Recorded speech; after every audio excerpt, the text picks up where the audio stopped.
Bonjour et bienvenue sur Isobourse. Vendredi 11 février 2022, l'indice CAC 40 a terminé la semaine sur une hausse hebdomadaire de 0,87% à 7011 points, en repli de 1,98% depuis le début d'année 2022.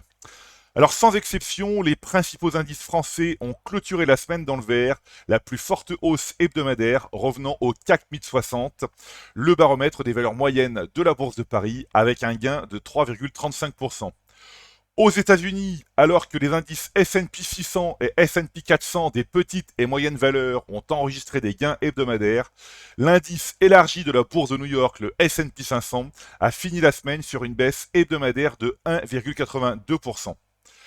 À moyen terme, les courbes mensuelles de pression isobourse du CAC 1060 ont cessé de progresser depuis 6 mois, mais demeurent toujours bien positionnées. La courbe de pression isobourse 5 mois évoluant toujours au-dessus de la courbe 20 mois depuis la fin d'année 2020. L'indice des moyennes capitalisations françaises s'est apprécié de 13% depuis le signal isobourse. Le CAC 40 présente une configuration similaire au CAC 1060. À moyen terme, les courbes mensuelles de pression isobourse du CAC 40 se tassent également depuis quelques mois, mais la courbe de pression isobourse 5 mois reste au-dessus de la courbe 20 mois depuis le début d'année 2021. Le principal indice de la Bourse de Paris progresse de 29% depuis le signal isobourse.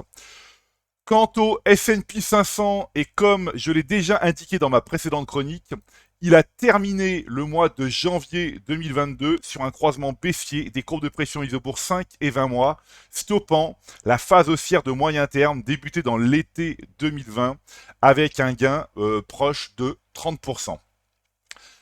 Restons aux États-Unis et observons le palmarès des indices sectoriels.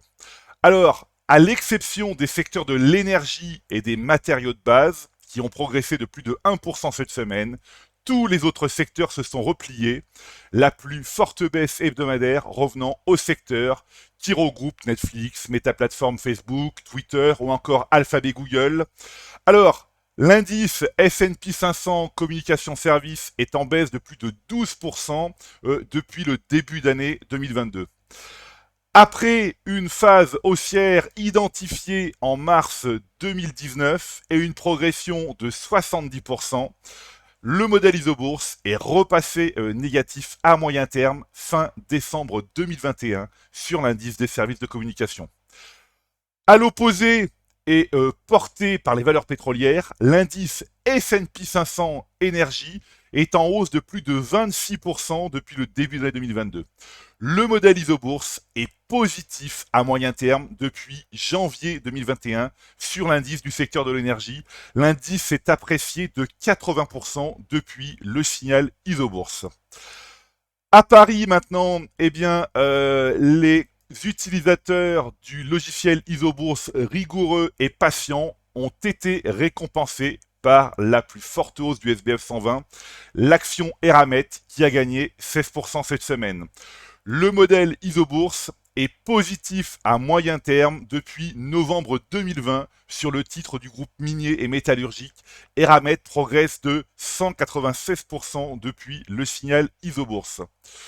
Voilà, donc enfin, eh bien, comment ne pas parler du plongeon de 37% cette semaine de l'action Delivery Hero sur le DAX allemand, soit la plus forte baisse des 100 actions les plus échangées en zone euro. Eh bien, sans surprise, le modèle isobourse est négatif à moyen terme depuis février 2021 sur le titre du spécialiste allemand de la commande et de la livraison de repas. La baisse est de 62% depuis le signal isobourse. Encore une fois, conserver les tendances majeures haussières et rester à l'écart des tendances majeures baissières est un principe de bon sens pour l'investisseur. Voilà, et bien écoutez, c'est maintenant à vous de faire le point de vos valeurs en portefeuille avec Isobourse. Je vous donne rendez-vous pour ma prochaine chronique et d'ici là, restez avec nous sur Isobourse.